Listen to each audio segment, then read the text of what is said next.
Good evening and welcome to this week's edition of The Spin, and it's on the second day of the Thailand King, His Majesty's inauguration. So we've just got a very small panel today. We've got myself and Joe Minnegal from Helloworld Travel, Harvey Bay. Good evening. I actually said Helloworld Travel for a change, Joe. I usually forget the travel bit. Oh, well, we started out as Helloworld, so Helloworld, we'll live with that. You'll live with it? Now, Joe is actually a very interesting guy. Don't tell him I said that. Because he's not only a travel agent, but he also has a job at the Harvey Bay Airport. What is that job, Joe, if I can ask? Oh, we're the ground handlers for Qantas. So we look after all the passengers on and off.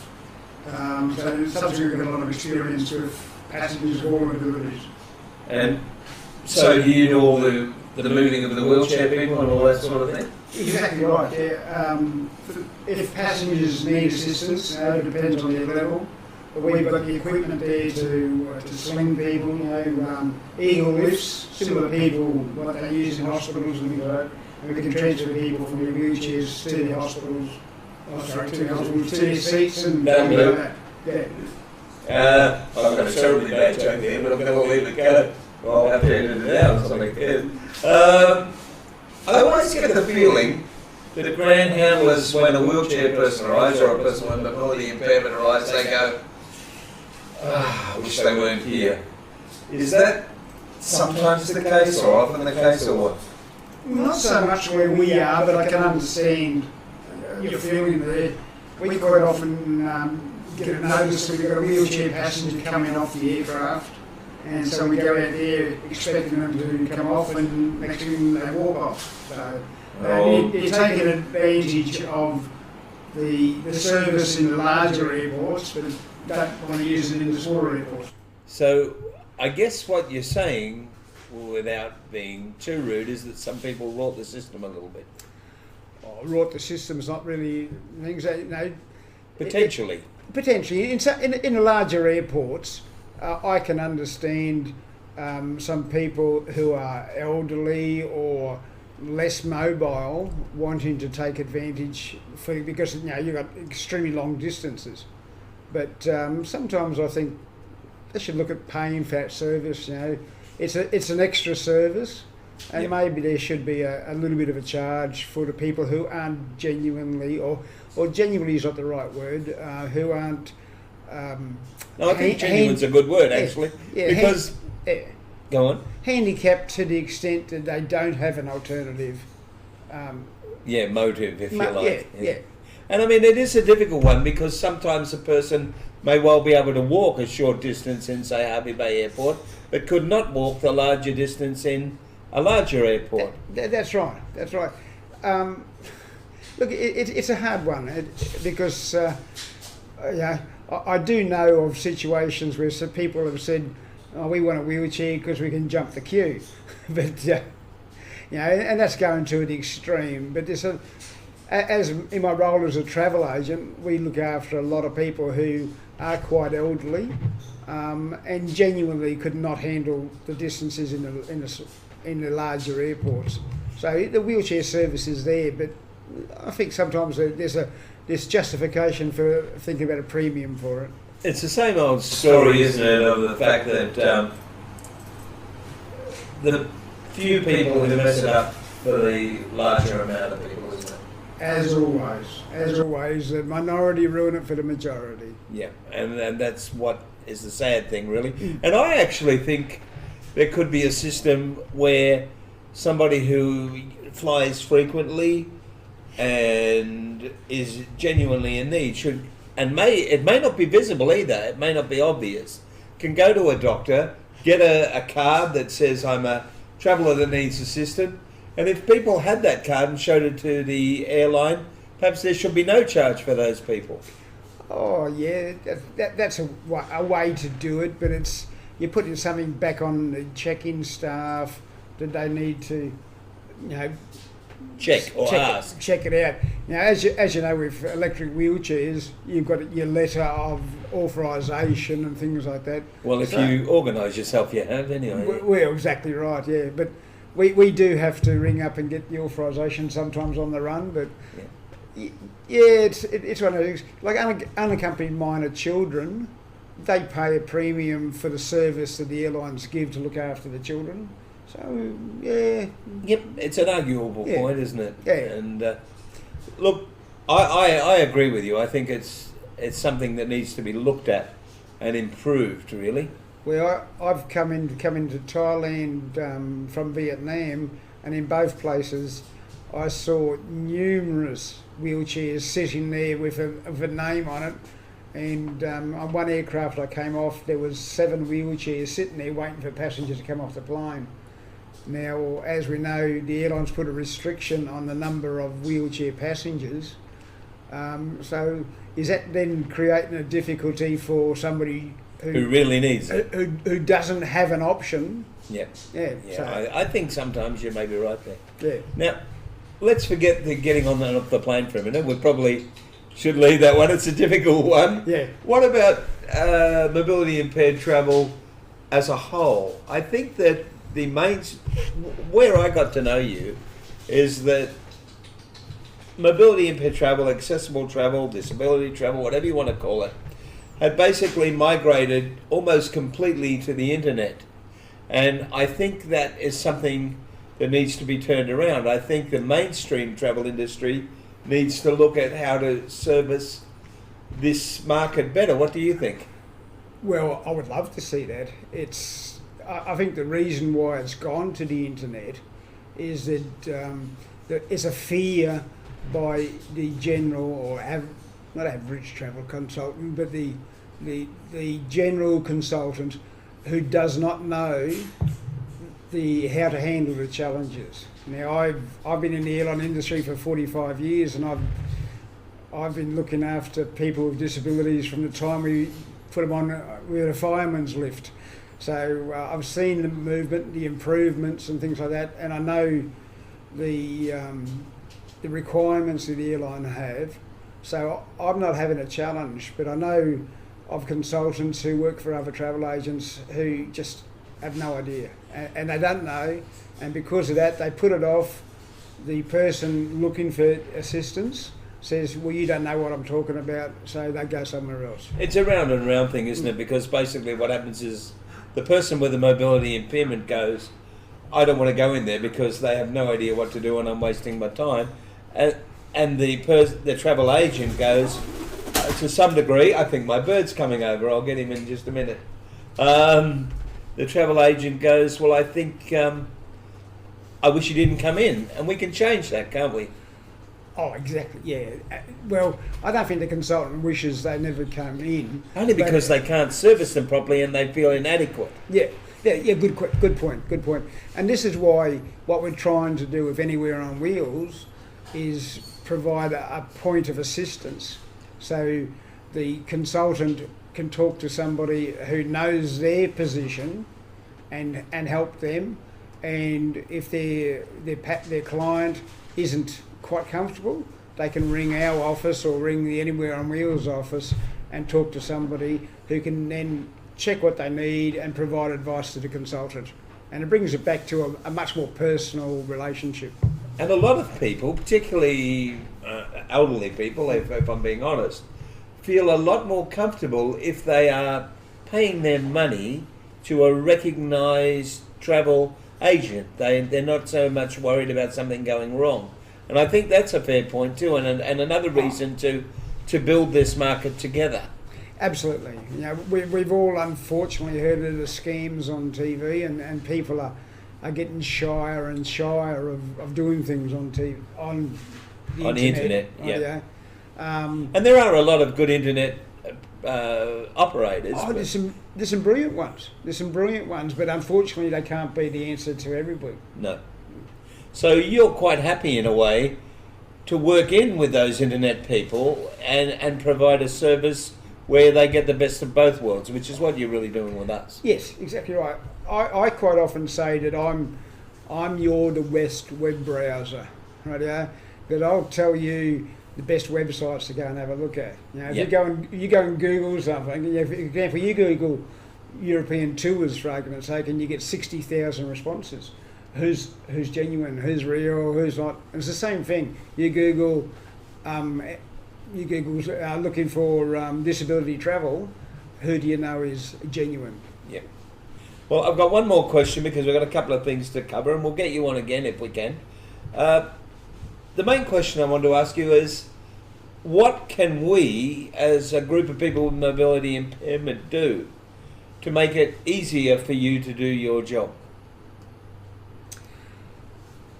Ooh, it's a little bit of a hard one because it needs empathy from both sides.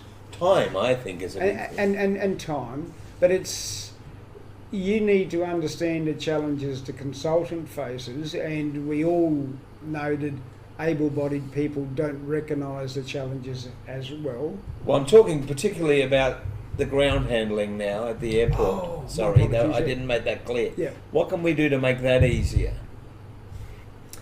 I don't know. There's a lot you can do. The people who have ventured out and started travelling and stuff like that, they really understand, and they're the nicest people under the sun. You know, they really accept the challenges, and they're quite comfortable. The biggest problem we have is that it's the old PC stuff. The airlines have now made it that we're not supposed to touch a passenger, and so we have just slings and things like that. All our staff go through regular training on how to look after and handle and transfer passengers, things like that. So I think that the guys who venture out and have started travelling are brilliant. What we need to do is encourage the people who haven't made that decision to start travelling to realise we all want to look after them. We want them to have a good time. Well, all right. I'm going to be politically incorrect. It's something I do reasonably well. If I can get Carl to come over to me in a second, because you'll need to see my face so that I can get into trouble for what I'm about to say. I think there's a responsibility by the people travelling as well to make it a lot easier. And I think that sometimes people go, well, the world owes me this. The world doesn't owe them this. And I think it's great. Everybody should have the same opportunities. I believe that. But I think sometimes the people with mobility impairment don't do enough to help the system. And one of the biggest things you can do is arrive a couple of hours or 2.5 hours early to give people enough time to get those clearances for the batteries or whatever, get everything loaded, get it on the plane, and do it without stress. What about that? I accept your thing pointedly. It's You're trying to be too nice. I'm trying to be too nice. The frustration in our thing is somebody turns up. Now, as you know, we've got a closed check-in half an hour before departure. Now, if somebody turns up requiring a wheelchair, require assistance 35 minutes beforehand, it really puts a challenge on our job. And really, if the plane is held up in a gate, the airline sometimes has to pay a fine, correct? Yes. And that's one of the reasons that people don't understand why the airline may be a little bit hesitant to take a number of wheelchairs, because it's going to cost the airline money. And in fact, they lose a lot of money in those situations. But if we could all arrive a bit more organised and on time, they could probably take more. Well, possibly, yeah. It's like with our business, we have to note and report every time we are over time on our turnaround. So we have an aircraft comes in, we have 25 minutes to unload and all that. The number of times we have to put down a delay because of loading wheelchair passengers is unfortunately measurable. It's measurable. Now, the other thing, as far as it's like anybody, it's remembering that you're, as a person with a disability travelling, is not paying any more than the person who doesn't. And neither they should, but that's why they should help out a bit. Exactly right. And I'm not saying they should, but sometimes there's a bit of a sense of entitlement where you're demanding some more assistance than where you would get for the normal passenger, or an able-bodied passenger. And while we don't begrudge that whatsoever, if we haven't got the time to do it, it makes it very difficult for us. I'll be honest, I've been quite upset at times by the attitude of passengers that I've been with that are travelling that don't seem to understand the complexities and don't really care. Yeah. I'm here, this is what you've got to do it. And I know how hard you try. Yeah. I know how hard a lot of people have tried to help me, and I've been treated in general very, very well, apart from one incident where, and I'm going to say it, Jetstar charged me $10 to unload me, Jetstar Asia, and they said they wouldn't unload me until I paid the $10 US. And I said, I don't have $10 US. They said, well, you can sit here. So I had to actually give them some Australian money, and they had to, and blah, blah, blah. And that was only Jetstar Asia. Jetstar in Australia have been excellent to me. Look, every airline and every airline employee, they're not working, a lot of the time, certainly the ground handlers aren't working just for one airline. So it's hard to tar an airline with a brush. But remembering at the end of the day, they want, and I would say that without fear of contradiction, every single one of them really want to look after you. I believe that too. And they really do their damnedest. But sometimes they're going to get penalised. You know, most airlines say safety before and on time. I hope so. And that's their credence. You know, they work on the basis we want everybody to be safe rather than have it on time. But they still get fined if they're not on time. And I don't think people realise that. That's right. Well, you are from Helloworld Travel and in Hervey Bay, and you are our main booking agent, not audience, for Anywhere on Wheels, for all of Australia, and people even outside of Australia at this stage you've looked after sometimes, and we're going to let people see your ad because we can. Hello World.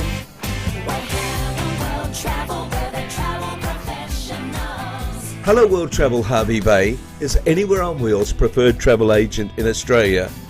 Call Joe and the gang and they'll fix you up with a great deal. Book with the knowledge that you're booking with Australia's largest travel agency group. Remember, with Anywhere on Wheels and Helloworld Travel, you're never alone.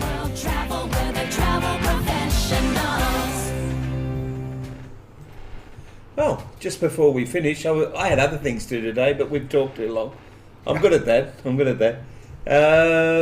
We might show people a little bit about the tour. They're probably sick of seeing it, but the tour we do here in Thailand, because you were on one of those and you said it even surprised you. It was better than you thought. Well, the whole concept is, as you know, when you came in, I just loved the concept. I came over, I thoroughly enjoyed it. I thoroughly enjoyed the reactions and the enthusiasm of the participants. So yeah, I invite everybody, come and book it, give me a call if you've got any questions, and we'll make it a trip worth you, a trip of a lifetime. Fantastic. Joe, well, let's see if we can have a look at that tour.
And this place is acres and acres of miniature monuments from all around Thailand and all around the world.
To all who have needs, you will succeed if you dream, plan and try. Put those barriers aside and give life a go. So I'll push the button. Trust yourself and flow. What a great way to make friends and meet people. You know, you're not alone when you come on a Anywhere on Wheels tour. I have enjoyed immensely, but I'll tell you what, I would never have come to Thailand without having come on a group like this. Everyone helps out and helps with everyone really, and I've helped other people, they've helped with me, so it gives you a bit of a break and you get to meet new people as well. I don't want to go home. You just don't know what to expect when you come out, but you don't know who you're going to be with, you don't know what you're going to be doing, and actually it's a really great gang of people and we've done a lot of really exciting things, so I've done a lot more than what I thought.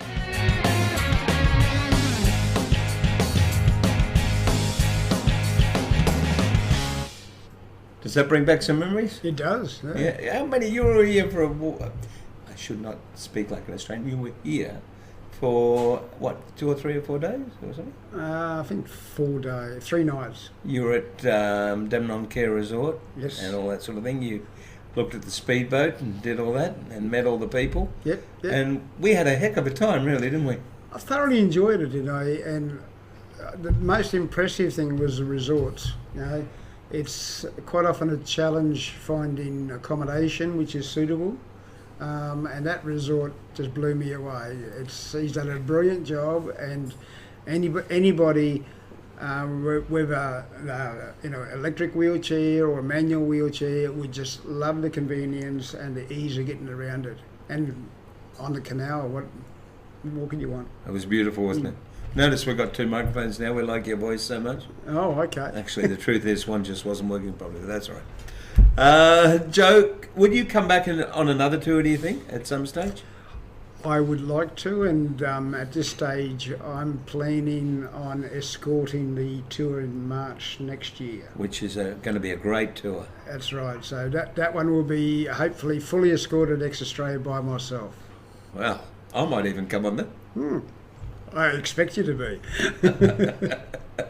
All right, Joe, it's been wonderful to talk to you today. Thank you for... He's actually here in Thailand, and thank you for coming and doing the show with us. You're welcome. It was just a short stopover on the way home. So From where? Where were you? I've been in Vietnam for a conference and enjoyed that thoroughly as well. So maybe we'll look at a tour to Vietnam sometime in the future. Now, we are going to do that for sure, but before I go, for the Australians out there, Joe was at a conference last night, and the end of the conference they had, who's singing, Joe? Jimmy Barnes.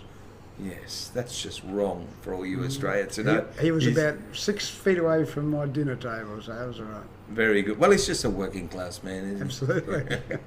All right, thank you, Joe, and thank you all for being part of the show today. For those who have seen our 3-minute promo on every show, I promise not to play it next week. Just book with Joe at Helloworld Travel Harvey Bay, or let us know. We just want you to come here and enjoy Thailand. Then we want you to go to Australia and all the other places where we're going to be taking people just because we like going there.